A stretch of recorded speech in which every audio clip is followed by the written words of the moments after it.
Buenas noches, es realmente para mí un gusto estar con ustedes nuevamente, que ya los consideramos viejos amigos porque hemos dado un par de pláticas aquí con ustedes, así que espero que en esta ocasión sea también de su interés.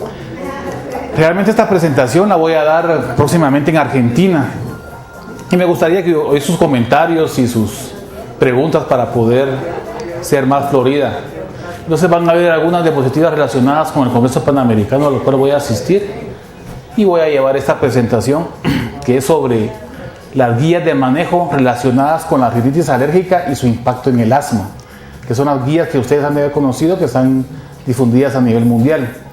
Pero ahora estamos muy interesados en investigar lo que es la rinitis alérgica y su impacto en el asma. Va a pasar nuevamente a lo que es la rinitis alérgica y su impacto en otorrino, toque en inglés, ¿verdad? Entonces vamos a mencionar algunas correlaciones entre la patología nasal y las áreas paranasales. Pero como siempre me gusta iniciar esta presentación presentando las diferentes pirámides basadas en evidencia que estamos comúnmente acostumbrados a estar leyendo, ¿verdad? Todos sabemos que los metaanálisis son las cúspides de las investigaciones médicas y la opinión de los expertos la base. Pero tanto la cúspide como la base son importantes. Y también tenemos la calidad de los estudios publicados, que es la clasificación de Gray, que no solamente se nos interesa la cantidad de estudios, sino que la calidad de estos estudios. Pero por otro lado, hay estudios que nunca se van a poder realizar, sobre todo los estudios, por ejemplo, de medicamentos en mujeres embarazadas, o las cirugías. Por ejemplo, uno no puede operar a un paciente o dejar de operar a un paciente que lo necesita. Entonces ahí ya ven un aspecto ético de la información. Entonces, un estudio randomizado, controlado, por ejemplo, como lo puso el doctor Smith aquí, que publicó que no había ningún estudio que cumpliera con todo lo que requiere la medicina basada en la evidencia, que respaldara que el tirarse con un paracaídas de un avión fuera seguro. Entonces, un estudio así nunca se va a poder realizar, porque nadie se va a tirar de un avión solo para probar si es cierto que el paracaídas lo protege, ¿verdad? Entonces, bajo ese aspecto, el doctor Smith propone que muchos estudios también en medicina no se van a poder realizar nunca. Por eso, la mejor evidencia y el mejor tratamiento va a estar sustentado en lo que dicen los filósofos postkantianos, que la ausencia de evidencia no es la evidencia de la ausencia. ¿Qué significa eso? Prácticamente que tenemos que tomar siempre la decisión basada en la mejor evidencia científica disponible, tomando en consideración fundamental al paciente y el juicio racional de cada uno de ustedes a la hora de tomar una decisión. Una vez aclarados estos aspectos, les voy a mencionar que todas las guías basadas en evidencia del área mencionan mucho la relación entre lo que es la vía aérea superior y la vía aérea inferior. Y se han hecho investigaciones las cuales han dado aportes científicos en el cual se evidencia que, por ejemplo, ahora se dice que la nariz es la única parte del pulmón que se puede tocar, dicen los neumólogos, ¿verdad?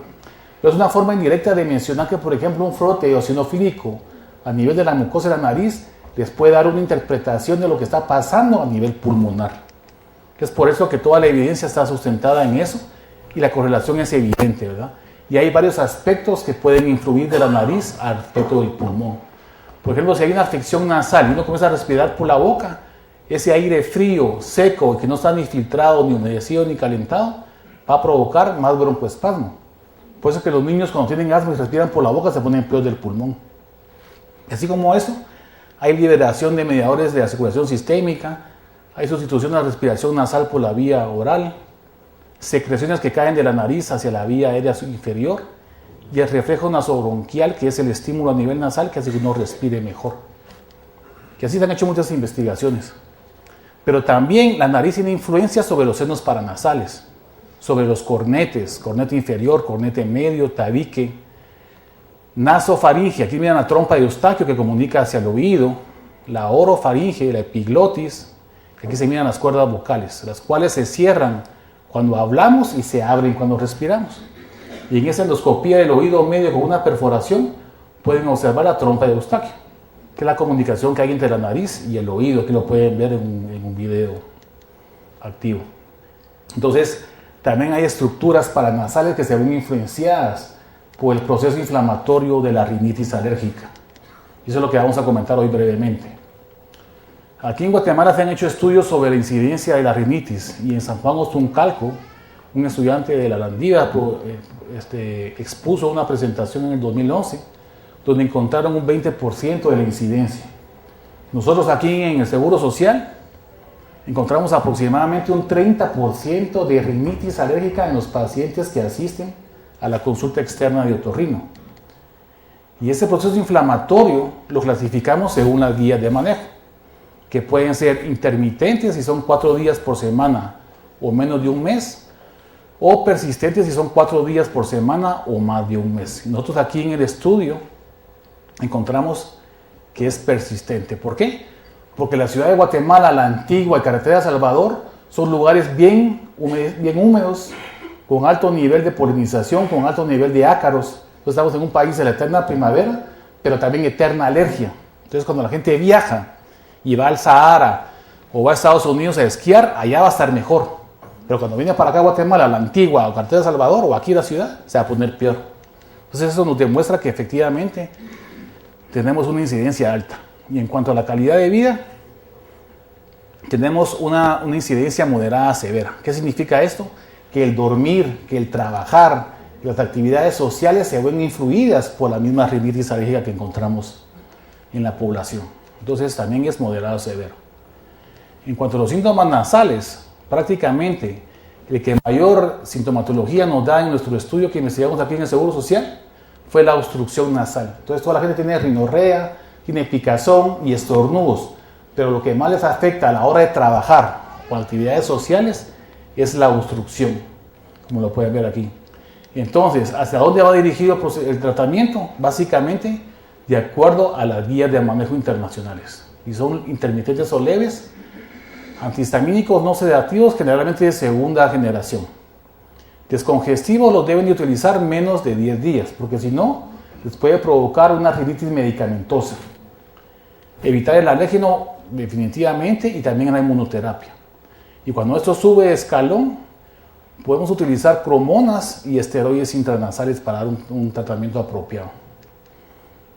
Actualmente las guías de manejo 2010 actualizadas nos refieren que hay que seguir al paciente durante un periodo de 4 a 6 semanas, reevaluarlo y buscar si hay comorbilidades, otro tipo de patologías para seguir el siguiente paso. ¿Y cuál es ese siguiente paso? El uso también de esteroides sistémicos o la inmunoterapia.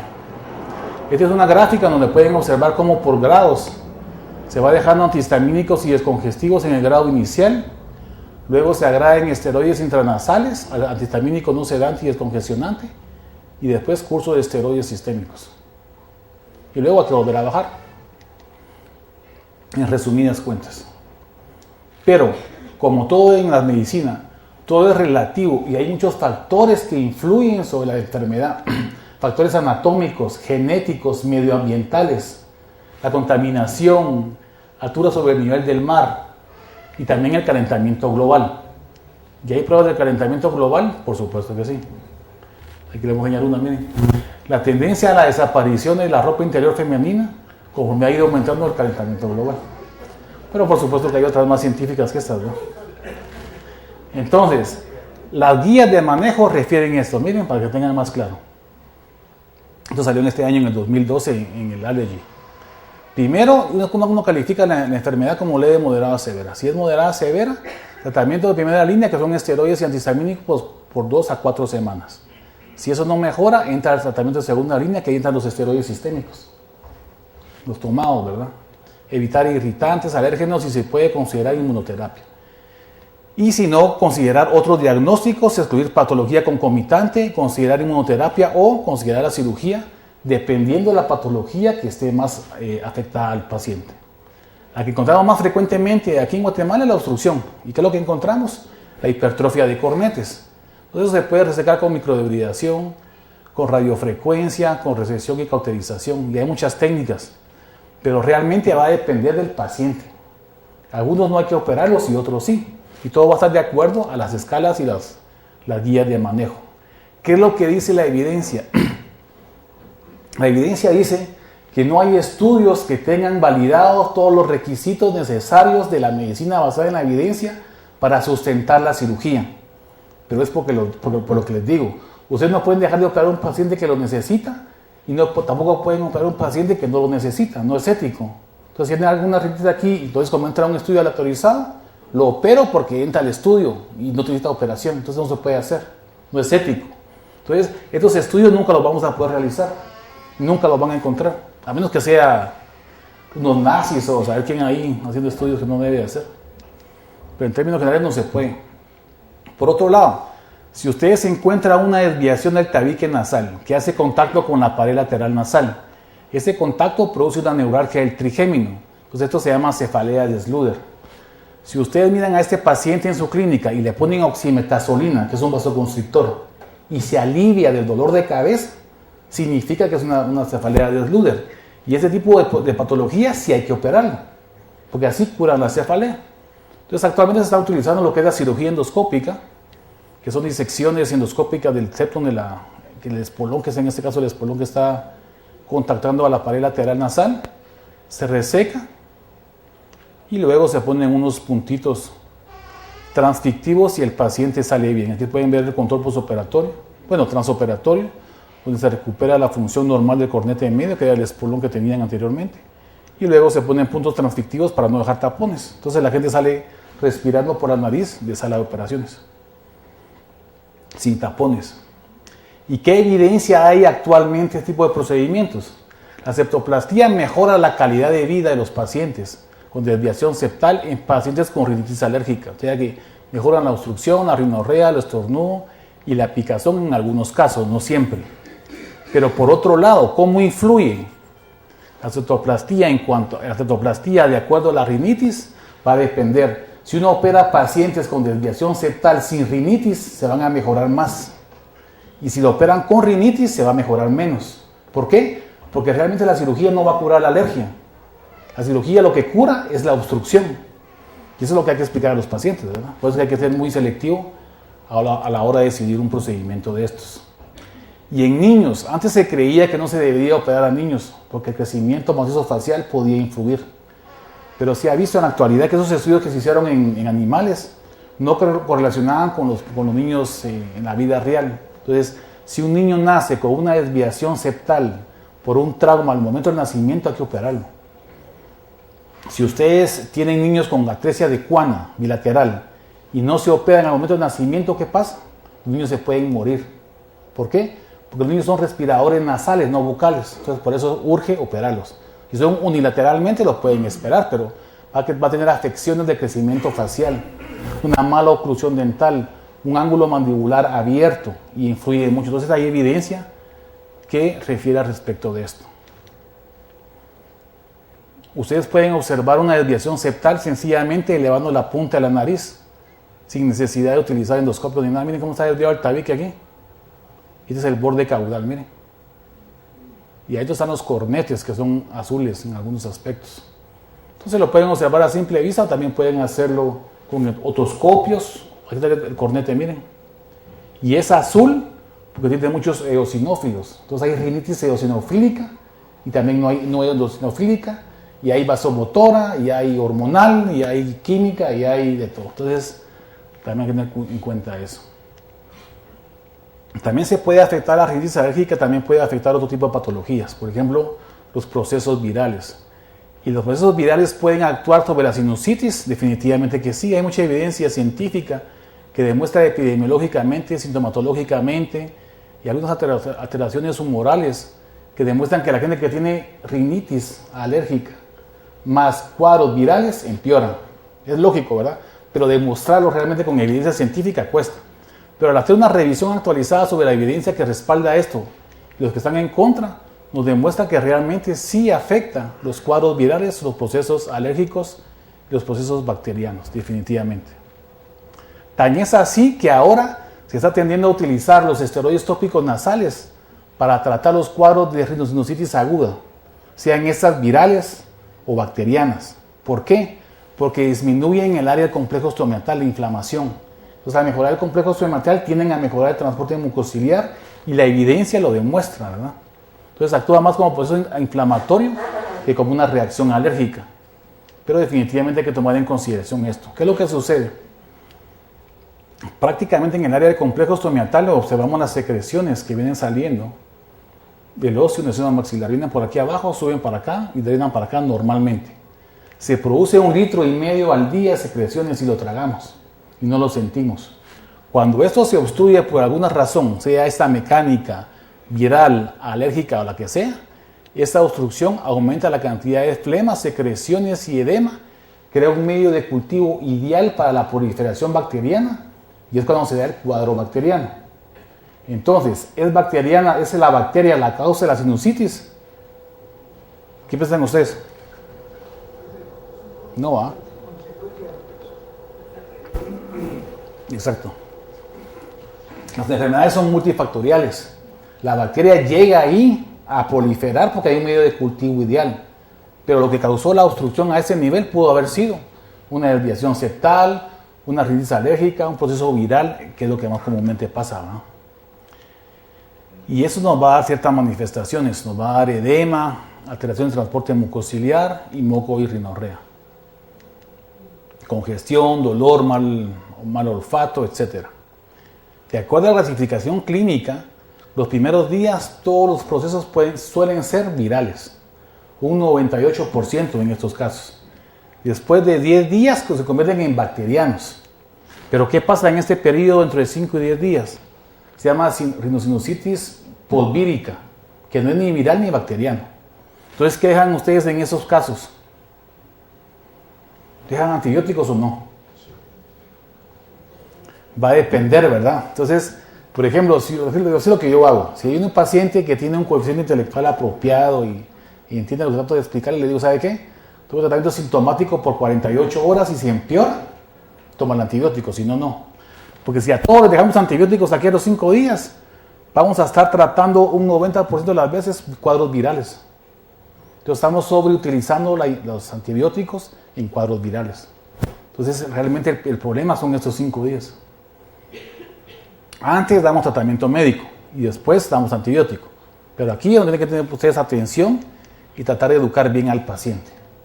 ¿Qué es lo que refieren las guías de manejo con respecto a esto? Los primeros 5 días puede ser un resfriado común, alivio sintomático, analgésico, solución salina, descongestivos y compuestos herbarios seleccionados, dice. Si esto empeora, esteroides tópicos nasales. Y si esto empeora, antibióticos. Y si eso sigue empeorando, pues puede llegar hasta cirugía, ¿verdad? Entonces, el problema son cuando son cuadros crónicos. Cuando esa infección se convierte en más de 12 semanas, se convierte en crónico. Y es ahí donde pueden ustedes utilizar una tomografía, una reevaluación clínica o considerar otros diagnósticos. Por ejemplo, tienen que buscar que no haya pólipos. Acuérdense que lo que son las uvas sin cáscara semejan lo que son los pólipos, tanto tomográfica como endoscópicamente. O sea, acuérdense de la fecha, ¿no? Son 12 semanas lo que nos va a dictar que es crónico. ¿Y qué van a buscar ahí? Tomografías con conchas bulosas, que es esto que está aquí, miren, una neumatización del cornete medio, una desviación paradójica del cornete medio, o vías de Haller. Estas estructuras causan una obstrucción del complejo osteomiatal, igual que una desviación septal en el área del complejo osteomiatal, también causa una obstrucción. Eso es lo que tienen que buscar ustedes en la tomografía. ¿Cómo se mira endoscópicamente? Así se mira la concha bulosa. Así se observa el edema que hay entre el cornete paradójico y la pared lateral nasal, que obstruye el área del drenaje del seno maxilar. O así es como se mira un espolón septal que hace contacto con la pared lateral nasal, miren. Y eso es lo que puede provocar una cefalea de Schluder, una cefalea de origen rinogénico. Lo interesante es que cuando hay desviaciones septales, fíjense que el transporte mucociliar se conserva a nivel de la parte convexa y a nivel de la parte cóncava disminuye el transporte mucociliar. Y esto tiene que causar un proceso inflamatorio severo y es por eso que muchas veces hay epistaxis en pacientes que tienen el tabique desviado. Son aspectos interesantes que están ahora recién descubiertos. Y también tienen que buscar esto, miren, una radiografía simple no van a notar casi nada, es un más que todo pacificado. Pero en una tomografía pueden observar una mucocele que desplaza los cornetes inferiores y tienen también aquí una micosis en el seno maxilar. ¿Y esto característica de qué es? De fibrosis quística. Entonces son las patologías que son recurrentes que cuesta conseguir el diagnóstico. Igual que también el síndrome de cilio inmóvil o el síndrome de Cartagener o alteraciones inmunológicas, lo que tienen que buscar en los cuadros crónicos. También pueden encontrar esto, miren, son sinusitis micótica alérgica, la cual se mira así por un endoscopio a nivel del antro maxilar.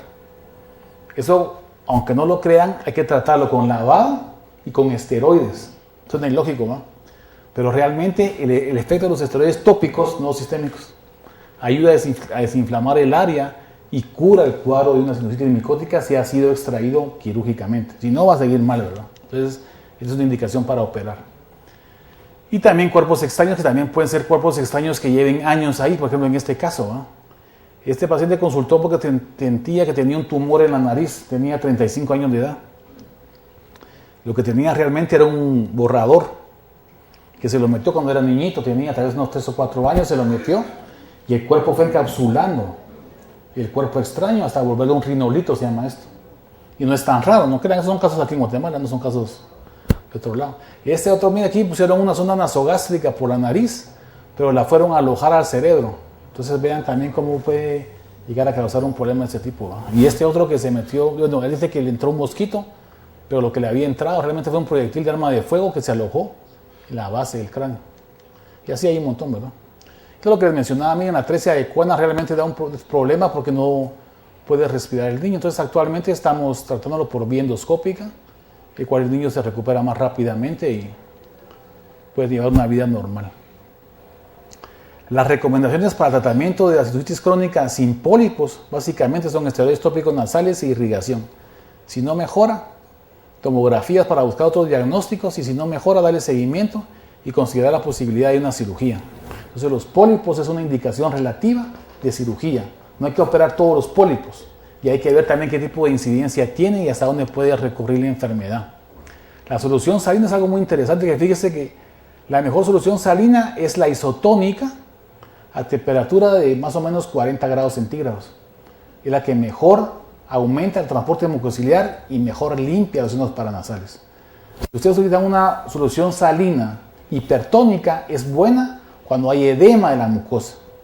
Si no, es mejor la isotónica. Y ahora se está utilizando también lo que son las soluciones con xilitol, que es un alcohol del abedul, que es un efecto antibacteriano. Y se está investigando mucho porque da buenos resultados para las caries dentales y para los procesos crónicos nasales. También en otros estudios han utilizado lo que es el hipoclorito de sodio, pero realmente todavía está en investigación. Ahora, lo que ya no se usa es el shampoo Baby Johnson, porque ustedes sabrán que este tipo de producto provocaba una desintegración de los biofilms. Los biofilms son bacterias que están encapsuladas en la mucosa nasal y se considera teóricamente que son las causantes de la cronicidad de la enfermedad. Entonces, como estos son antisurfactantes, teóricamente podría ayudar. Entonces lo comenzaron a investigar y se dieron cuenta ahorita, hace un año, que realmente no era mucho la mejoría, ¿no? Entonces están utilizando ahora lo que es solución salina normal, con xilitol, que es lo nuevo, ¿verdad? Los esteroides tópicos también son importantes, como les mencionaba anteriormente. No me entraré muchos detalles de esto. Pero lo nuevo que les quiero compartir es que ahora está teniendo la investigación a tratar de provocar que el esteroide nasal llegue a las áreas de los senos maxilares. ¿Y cómo lo están proponiendo? Fíjense que se puso un producto aquí en la boca, que hace presión por la boca, sube por la nariz, y a presionar aquí se hace el paladar. Entonces el producto se diluye en todos los senos paranasales y pasa al otro lado. Entonces, así han logrado que llegue el esteroide a los senos paranasales, maxilar, frontal, etmoidal, y han logrado mejorar la sintomatología de los pacientes. Eso es lo nuevo que ha salido ahorita en cuanto a los esteroides. Aquí pueden estar los resultados de la sintomatología, que son mejor cuando llegan al área de los senos paranasales que cuando llegan solamente a nivel nasal. Pero también es importante no solamente aplicar el mejor medicamento, sino que también saber aplicarlo, ¿verdad? Es por eso que hay que conocer la mejor forma de aplicarlo, que les recomiendo un video que voy a subir en internet, todavía no sé, ya lo subí, para que lo puedan ver. Pero traten la manera siempre de evitar que no les vaya a pasar lo que les pasó al doctor House, ¿verdad? Que imagino que ha habido en este video como 50 veces. Que el doctor House le pregunta al paciente cómo se está echando el spray para el asma. Pero si ella se lo echa en el cuello, nunca se va a curar, ¿verdad? Entonces, igual en Guatemala yo me pregunté qué pasaba aquí, si eso pasa en el primer mundo, ¿qué pasará aquí en Guatemala? Me pregunté yo.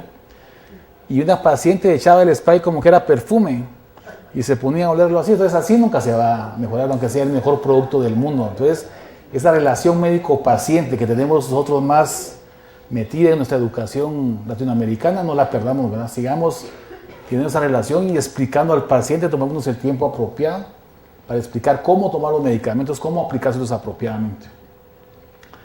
Les cuento que ahora hay una serie de estudios en los cuales están utilizando antibióticos por tiempo prolongado, más de 12 semanas, y son macrólidos. ¿Eso por qué? Porque los estudios con bronquiolitis demostraron que mejoraban los pacientes. Entonces quisieron hacer eso con la sinusitis crónica.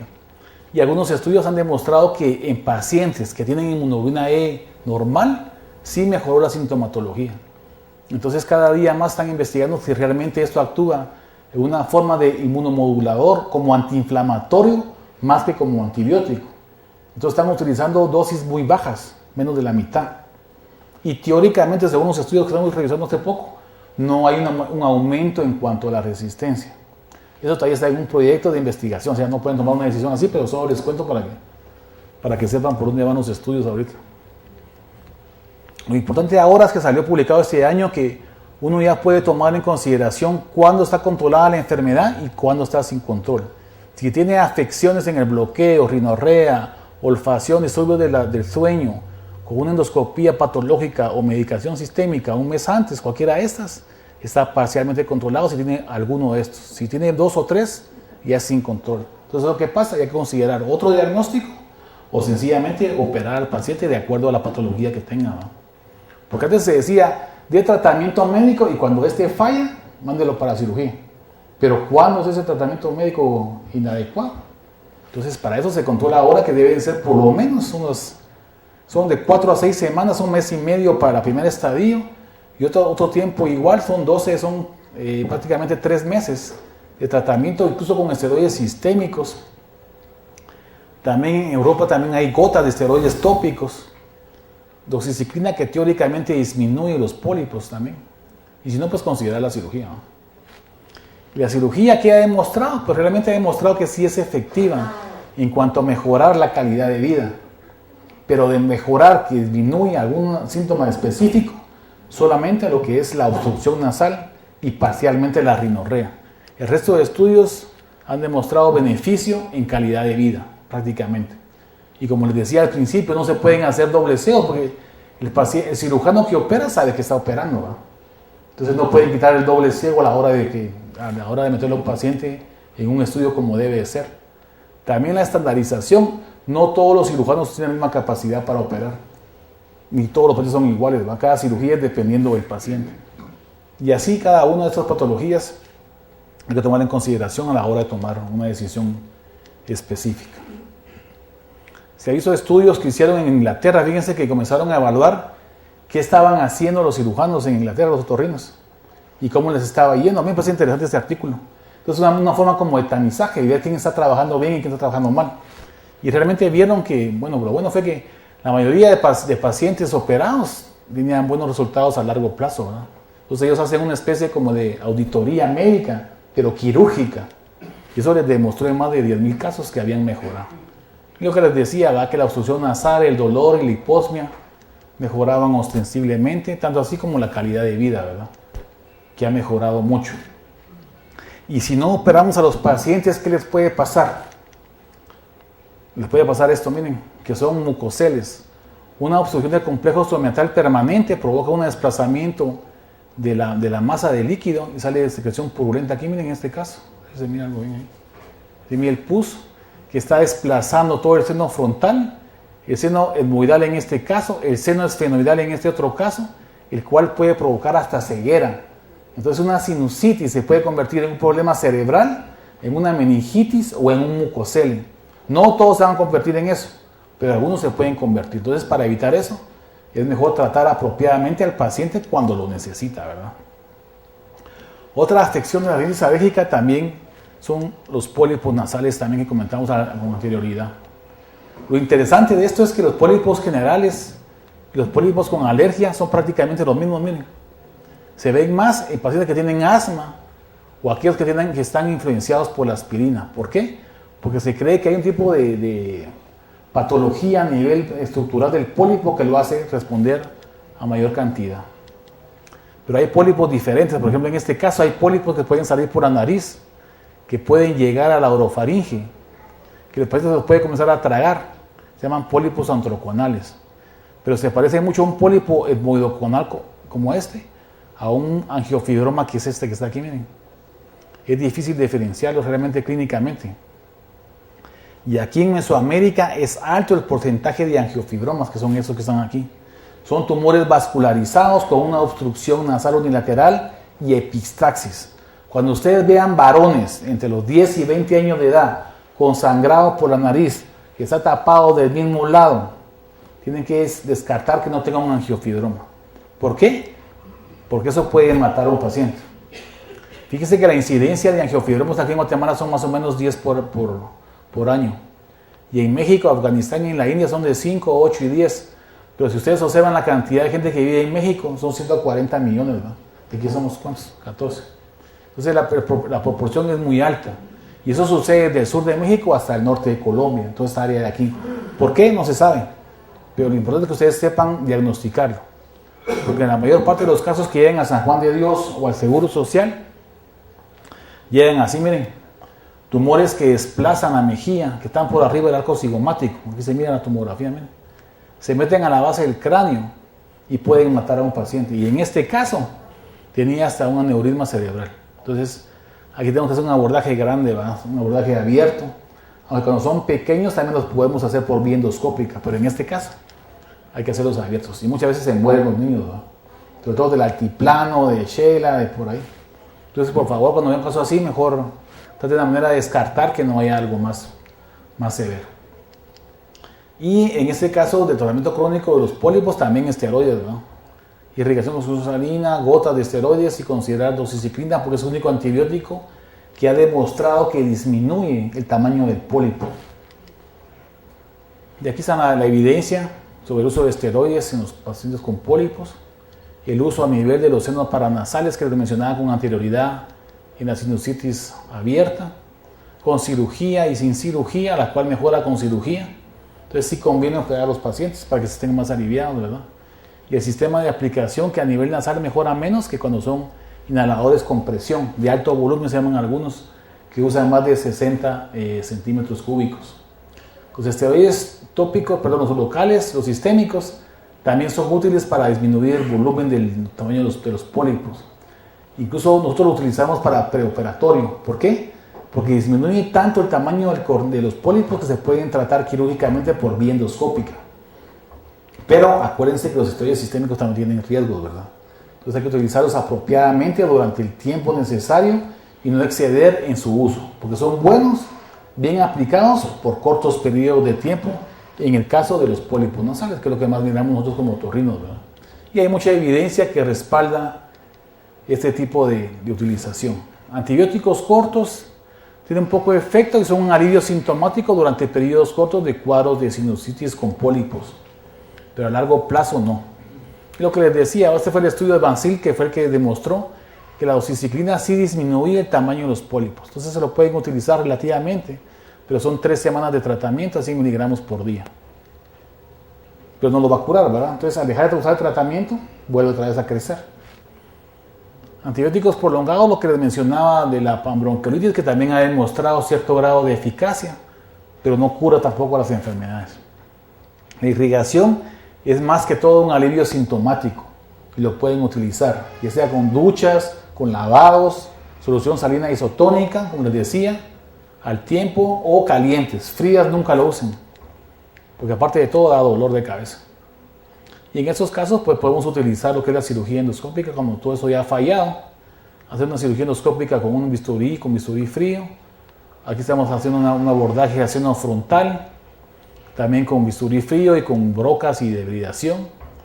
Pero ahora también ya hay otro tipo de tecnología, la microdebridación, que es un aparato que sirve para comer y aspirar simultáneamente, o incluso también la cirugía con balón, en la cual se mete una sonda por el óseo natural, se mete un balón que se infla como que fuera una sonda Foley microscópica y comienza a dilatar el espacio.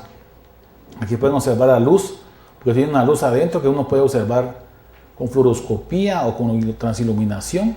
Aquí entra el balón, se dilata el balón, luego van a poder observar con buena imaginación la parte interna del seno frontal Aquí se viene la parte también ampliada en una cirugía para ampliar el seno frontal, que es bastante difícil operar ahí. Entonces, la técnica del balón es mucho más suave, mucho más sencilla en cuanto a la tecnología. Ahí está el seno frontal, miren, abierto con balón. Aquí está abierto con microderridación y con fresas. Pero el problema es que este tipo de cirugía tiene que causar una estenosis, en cambio esta no. Pero esto lo malo es que vale $1,000 cada cosita de esas, ¿no? Y son descartables, entonces todo tiene lo pro y lo contra, ¿verdad? Como siempre. Pero la calidad de vida sí definitivamente también ha mejorado ostensiblemente en los cuadros de cirugía de pólipos a largo plazo, a corto plazo, y definitivamente es una de las alternativas dependiendo de cada uno de los pacientes. Pero por otro lado tenemos que también conocer que los pacientes con asma, con alergia, pacientes que fuman y están en un ambiente contaminado, tienen peor pronóstico para las cirugías. Entonces hay que tomar en consideración todo este tipo de aspectos. Y en niños, básicamente igual, irrigaciones con esteroides tópicos nasales, luego considerar cirugías y todos los demás tratamientos con antibióticos incluso han fallado. Aquí observen la evidencia que demuestra que los esteroides y las irrigaciones nasales sí son efectivas en todas las publicaciones recopiladas hasta el 2012. O sea que toda la evidencia publicada que ha llenado los requisitos de la medicina basada en la evidencia han demostrado que realmente sí se puede utilizar y son prácticamente útiles. Aunque en niños los esteroides tópicos, los esteroides sistémicos, no hay estudios todavía que hayan realizado dobles ciegos aleatorizados, pero se puede utilizar como una alternativa. ¿Por qué? Porque se ha utilizado en adultos sin problemas, se puede utilizar también en niños con rinitis. En niños con sinusitis también se puede utilizar en base a los estudios publicados internacionalmente con respecto a otras patologías. Antibióticos por largo tiempo es una alternativa, pero realmente tampoco hay estudios que lo demuestren, ¿verdad? Pero ustedes lo pueden tomar como una última alternativa antes de decidir una cirugía. ¿Y la cirugía qué dice? La cirugía para sinusitis crónica, lo mejor en estos aspectos es la adenoidectomía más lavados maxilares, con 88%. Y también lo que son los estudios publicados de cirugía endoscópica también han mostrado una eficacia del 88%. Pero lo que quiero decir con eso es que también la adenoidectomía tiene mucho que ver con la patología de sinusitis crónica en niños y con patología de apnea del sueño, problemas de trompa de Eustaquio, de otitis media y otro tipo de patología a nivel de los senos paranasales. Cuando estos niños no se operan, ¿qué puede pasar? Pueden desarrollar una celulitis periorbitaria que puede desenvolverse en un absceso intracraneal, en una sepsis fulminante, o puede estar ocultando, como en este caso, miren, un tumor nasal. Entonces, cuando vean niños con desplazamiento ocular o con celulitis, es una emergencia. Significa internar al niño, dejarle antibióticos, investigarlos con tomografía y tratar de descartar que no haya alguna comorbilidad o una complicación severa. Ya casi terminando, les voy a mostrar que la hipertrofia de cornetes esto es un adenoide normal. Aquí van a observar unas adenoides hipertróficas severas. Este tipo de obstrucción nasal conlleva una respiración oral. La respiración oral, aquí lo podemos ver en una radiografía lateral de nasofaringe, donde se observa la hipertrofia de adenoides. Y esa obstrucción nasal puede llevar a patologías severas. Puede provocar una apnea de sueño severa en un niño, que puede ser causante de muerte súbita, de maloclusión, de otitis. No tenemos audio, pero aquí van a observar al niño respirando por la boca, con un tiraje intercostal severo, respiración paradójica, un mal crecimiento. ¿Por qué? Porque los niños no duermen bien, porque están respirando por la boca. Son esos niños inquietos que amanecen tirados en el otro lado de la cama, que se suben encima del papá, que se están moviendo de un lado para otro. ¿Por qué lo hacen? Porque están buscando oxígeno, se están ahogando. Entonces eso puede llegar a desarrollar problemas serios, un corpo pulmonar, por ejemplo. Entonces la doctora Skyn mostró que había una alternativa no quirúrgica a esa hipertrofia. Y esa alternativa no quirúrgica son los esteroides tópicos, que se ha demostrado que tienden a reducir en algunos niños, no en todos, algún grado de hipertrofia adenoidea. Entonces es una alternativa. Pero por otro lado, cuando la obstrucción es severa, como en este caso, miren, que les mencionaba, después de operar al niño, el niño ya respira bien, o sea, la maloclusión la va a seguir, porque eso llevó años desarrollándose. Entonces, con una cirugía de un día antes no se va a corregir el problema de la maloclusión. Pero el niño comienza a respirar mejor, comienza a crecer más. Durante el sueño se produce la hormona de crecimiento. Y como no alcanzan el periodo REM de sueño, no la producen apropiadamente. Además, los niños tienen que respirar y comer por la boca. Entonces prefieren respirar. Entonces la comida se la atragantan o no comen. Entonces también eso influye sobre el crecimiento. También eso influye sobre el desenvolvimiento escolar. Muchos niños salen mal en matemáticas y en todo un montón de cosas más por este problema del mal sueño, del mal dormir. En este caso, cuando se pone del lado del niño, miren, tiene una apnea severa, está grabado en tiempo real, está sin respirar. En una de esas faltas de respiración, ¿qué puede pasar? Puede tener una muerte súbita. Entonces ya hay estudios publicados que investigan la apnea del sueño como causa de la muerte súbita. Entonces en estos casos, cuando son muy grandes las hipertrofias de adenoides, lo que se hace es hacer una adenoidectomía.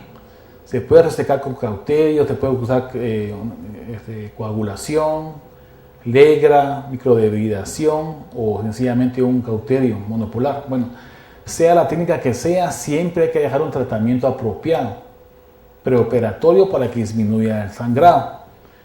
Y nosotros aquí en Guatemala hicimos un estudio con los lavados con solución salina caliente, la cual nos permitió parar el sangrado parcialmente. Entonces, ¿qué significa esto? Que hay muchos estudios publicados que la solución salina caliente disminuye el sangrado en la nariz. ¿Por qué? Si ustedes están respirando aire frío, ¿qué les pasa en la nariz? Se les va a tapar. ¿Por qué? Porque el cornete tiende a inflamarse. ¿Para qué?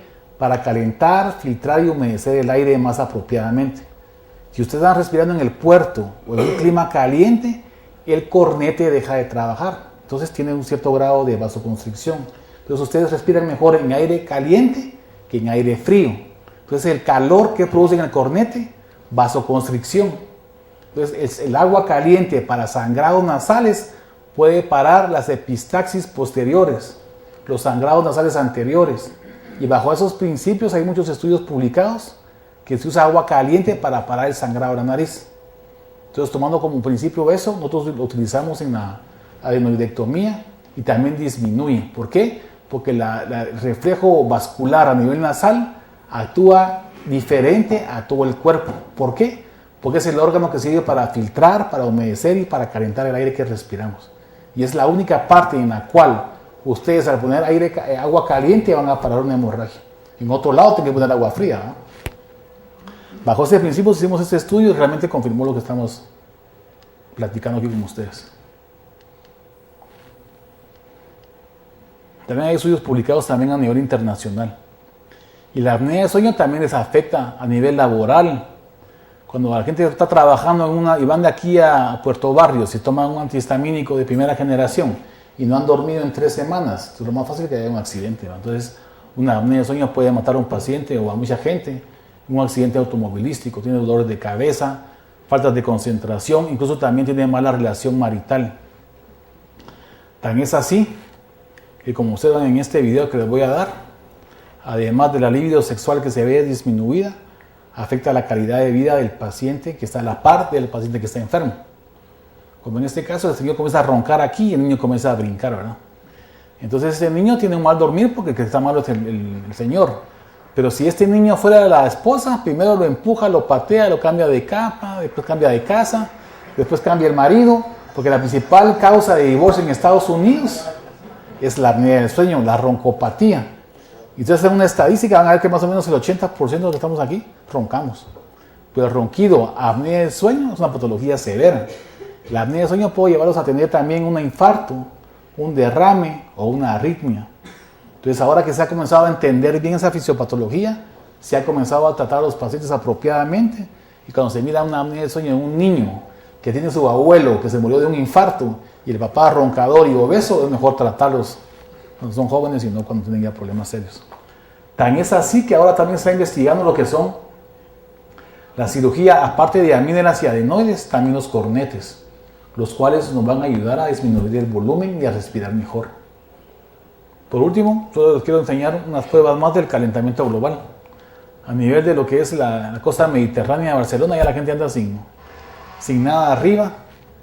Y en el altiplano de Guatemala, también en Boloncó, también ya andan libres de arriba. Pero el problema es cuando uno ya comienza a ver a la gente que anda con el pelo suelto, pero varones. Entonces ya en las playas de Barcelona ya da miedito andar así en la calle. Entonces mejor me regresé a Guatemala para platicar con ustedes. Así que muchas gracias por su atención.